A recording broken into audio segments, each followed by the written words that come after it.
Um estudo em vermelho. Capítulo 5. Nosso anúncio atrai um visitante. A atividade daquela manhã fora excessiva para a minha saúde, de modo que, à tarde, eu me sentia francamente exausto. Depois que Holmes saiu para o concerto, deitei-me no sofá disposto a dormir por umas 2 horas. Foi uma tentativa inútil. Tudo o que havia sucedido me deixara tão excitado que as mais estranhas fantasias e suposições povoavam minha mente. Toda vez que eu fechava os olhos, via a fisionomia contraída e simiesca do homem assassinado diante de mim. A impressão provocada por aquele rosto fora tão sinistra que era difícil sentir outra coisa além de gratidão pela pessoa que retirara seu dono deste mundo.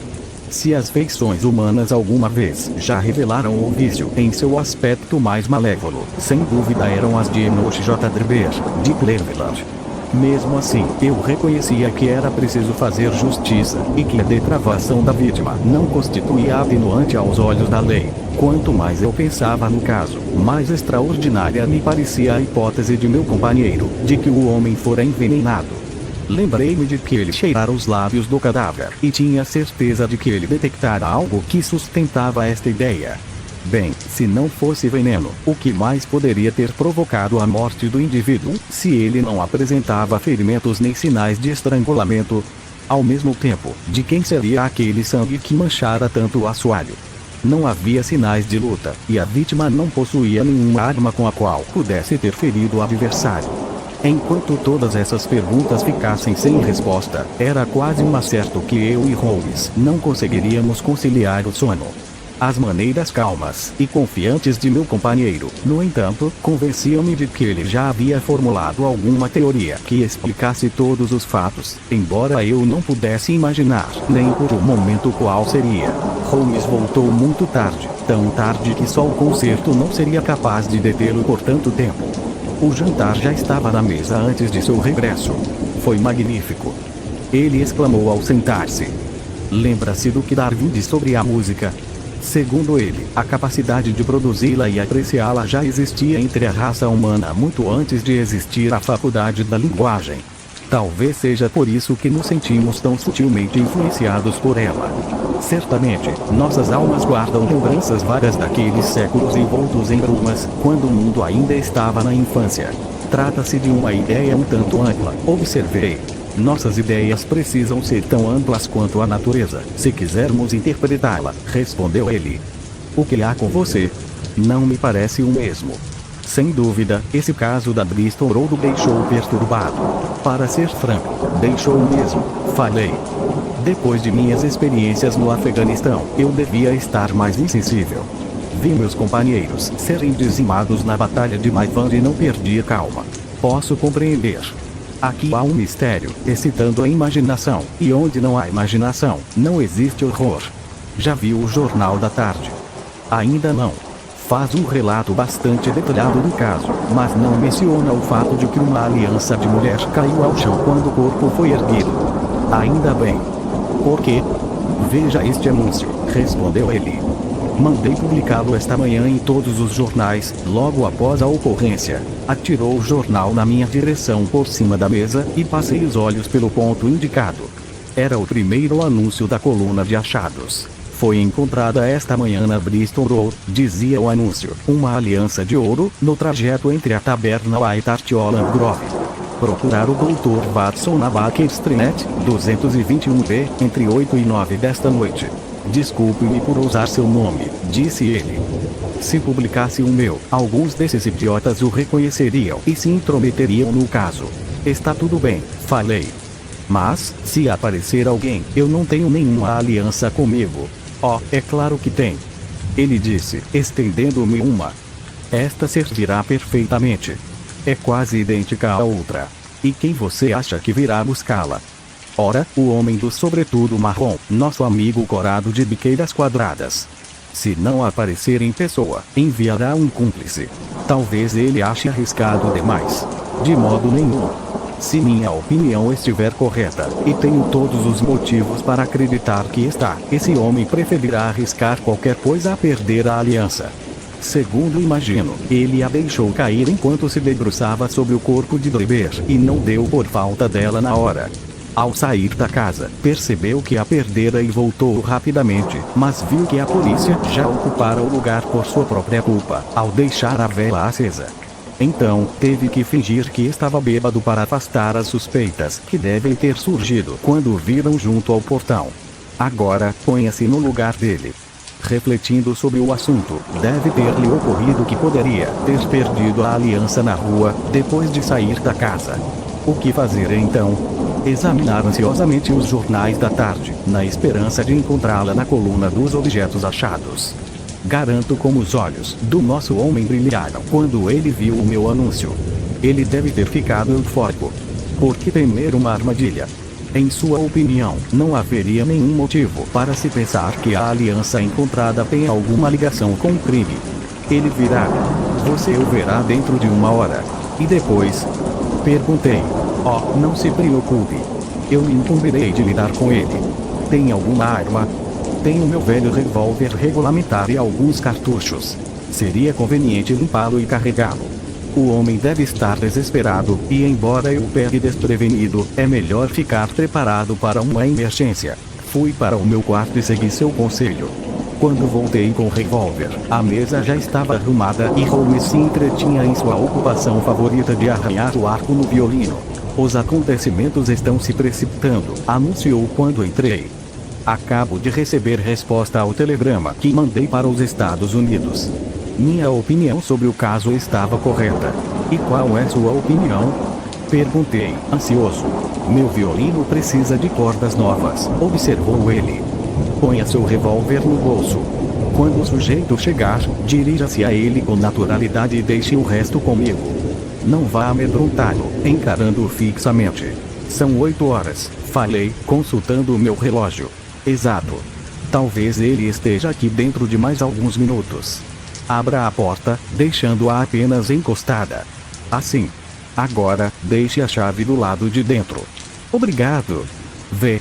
Descobri este livro antigo e curioso em uma banca, ontem, de Jure Intergentes, publicado em latim, em Liege, nos Países Baixos, em 1642. Imagine, Carlos e ainda tinha a cabeça sobre os ombros quando imprimiram este livreto de capa marrom. Quem o imprimiu? Philippe de Croix. Não faço a mínima ideia de quem ele era. Na primeira página em branco está escrito em tinta quase apagada: Ex libris Guglielmivit. Quem teria sido Guglielmivit? Imagino que algum advogado pragmático do século XVII. Sua letra mostra um traço jurídico na caligrafia. Bem, acho que aí vem o nosso homem. Enquanto ele falava, tocaram com força a sineta da entrada. Sherlock Holmes levantou-se silenciosamente e moveu sua cadeira na direção da porta. Ouvimos a criada passar pelo corredor e depois o estalido seco do tranco sendo aberto. O Dr. Watson mora aqui? Perguntou uma voz clara, embora um pouco áspera. Não ouvimos a resposta da criada, mas a porta se fechou e alguém começou a subir a escada. Os passos eram vacilantes e arrastados. Uma expressão de surpresa passou pelo rosto de meu amigo quando os ouviu. Os passos se aproximaram lentamente pelo corredor e ouviu-se uma leve pancada na porta. Entre! Exclamei. Em vez do homem violento que esperávamos, entrou na sala uma mulher bastante idosa e enrugada, coxeando. Pareceu ofuscada pela brilhante claridade repentina do aposento e, após uma mesura, ficou piscando os olhos lacrimosos e remexendo nos bolsos com dedos nervosos e trêmulos. Olhei de esguelha para meu companheiro e vi seu rosto assumir uma expressão tão desconsolada que mal pude manter a seriedade. A velha exibiu finalmente o jornal vespertino e apontou para nosso anúncio. Foi isto que me trouxe aqui, bondosos cavalheiros, disse, fazendo outra mesura, uma aliança encontrada na Bristol Road. Pertence a minha filha Sally, casada faz apenas 1 ano. Seu marido é camareiro de um navio da União e nem sei o que diria se voltasse a encontrar-se sem sua aliança. Em seu estado normal ele não é dos mais delicados, e piora muito quando bebê, se querem saber, ela ontem foi ao circo com...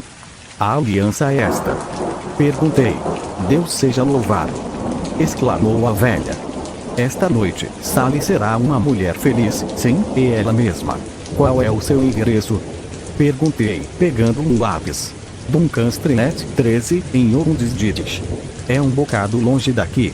A Bristol Road não fica no trajeto entre qualquer circo e Old Ditch, observou Holmes com rispidez. A velha virou o rosto e o encarou fixamente, com seus olhinhos circundados de vermelho. O cavalheiro perguntou o meu endereço, falou. Sally mora em uma pensão em Mayfield Place, 3. Fica em Peckham. E seu nome é? Meu sobrenome é Xavier, o dela é Dennis, desde que se casou com Tom Dennis. É um excelente rapaz, muito direito também quando está no mar, e nenhum camareiro da companhia lhe passa à frente. Mas em terra, quando se envolve com mulheres e bebidas. Aqui tem a sua aliança, senhora Xavier, interrompi, atendendo a um sinal de meu companheiro. Está claro que pertence à sua filha, e fico feliz em poder devolvê-la ao legítimo dono. Murmurando uma porção de agradecimentos e bênçãos, a velha guardou a aliança no bolso e arrastou-se pelos degraus abaixo. Sherlock Holmes levantou-se rapidamente assim que ela desapareceu e precipitou-se para seu quarto. Voltou em poucos segundos, envolta em seu impermeável e com um cachecol em torno do pescoço. Vou segui-la, disse, apressado. Ela deve ser uma cúmplice e me levará ao homem. Espere por mim. Mal a porta do corredor se fechara atrás de nossa visitante e Holmes já descia a escada. Espiando pela janela, pude vê-la arrastando-se com dificuldade do outro lado da rua, enquanto seu perseguidor furtivo ia um pouco atrás. Se toda a teoria dele não estiver errada, pensei, Holmes está agora sendo levado para o centro do mistério. Não era preciso que ele me pedisse para esperá-lo, porque descobri que seria impossível dormir enquanto não soubesse o resultado de sua aventura. Holmes saíra quase às 21 horas, e eu não fazia a mínima ideia de quando voltaria, mas continuei fumando imperturbavelmente o meu cachimbo e folheando as páginas de Vie de Bohème, de Henri Murger. Soaram as 22 horas e ouvi os passos rápidos da criada a caminho da cama. Às 23 horas, as passadas mais solenes da senhoria atravessaram o corredor rumo a destino idêntico. Era quase meia quando ouvi o ruído seco da chave de Holmes girando na fechadura. Assim que entrou, vi no seu rosto que ele não se saíra bem. Divertimento e decepção pareciam debater-se para ver quem levava melhor. Vencendo o primeiro, ele explodiu numa gargalhada jovial. Por nada no mundo eu gostaria que o pessoal da Scotland Yard soubesse do que houve. Exclamou, deixando-se cair na poltrona. Já zombei tanto deles que nunca mais esqueceriam o meu fracasso. Mas posso rir agora porque, a longo prazo, eu é que levarei a melhor. Afinal, o que aconteceu? Perguntei. Oh, não me importo de contar uma história contra mim mesmo. Aquela criatura não tinha andado muito quando começou a cocear ainda, mas e dar todos os sinais de estar com os pés doloridos. Parou um pouco depois e fez sinal para uma carruagem que passava. Consegui aproximar-me o suficiente para ouvir o endereço, mas nem precisaria ficar tão ansioso, porque ela o anunciou numa voz suficientemente alta para ser ouvida do outro lado da rua. Leve-me a Duncan Street, 13, em Old Ditch, cocheiro. Pensei que tudo aquilo começava a parecer autêntico. Vendo-a entrar em segurança na carruagem, encarapitei-me na traseira. Todo detetive deveria ser perito nesta arte. Bem, lá fomos nós sacolejando, sem parar uma só vez, até chegarmos à rua em questão. Pulei para o chão antes de chegarmos à porta e fiz o resto do trajeto a pé, caminhando tranquilamente. Vi a carruagem parar. O cocheiro saltou da boleia, abriu a porta e ficou parado, esperando. Mas ninguém saiu lá de dentro. Quando me aproximei, ele vasculhava freneticamente o veículo vazio, enquanto soltava o mais selecionado repertório de pragas que jamais ouvi. Não havia o menor sinal de sua passageira e, se não me engano, ele ainda levará muito tempo para receber o pagamento pela corrida. Pedindo informações no número 13, ficamos sabendo que a casa pertencia a um respeitável forrador de paredes chamado Keswick, e que ali não conheciam ninguém com o sobrenome Xavier ou Dennis. Está querendo dizer, falei, perplexo, que aquela velha fraca e capenga foi capaz de saltar da carruagem em movimento sem que você ou o cocheiro a vissem? Velha uma ova, replicou Sherlock Holmes com rispidez. Nós aqui bancamos duas velhas tolas. Devia ser um homem novo, além de ágil e excelente ator. Um disfarce perfeito. Sem dúvida, percebeu que era seguido e apelou para esse truque, a fim de despistar-me. Isto indica que o homem que procuramos não é tão solitário como imaginei, porque tem amigos prontos a arriscar-se por ele. Bem, doutor, vejo que parece esgotado. Se quer um conselho, vá dormir. Eu me sentia realmente cansado e aceitei o conselho. Deixei Holmes sentado diante da lareira e, já tarde da noite, ouvi os gemidos sufocados e melancólicos de seu violino, indicando que ele ainda analisava o estranho problema que se dispusera a resolver.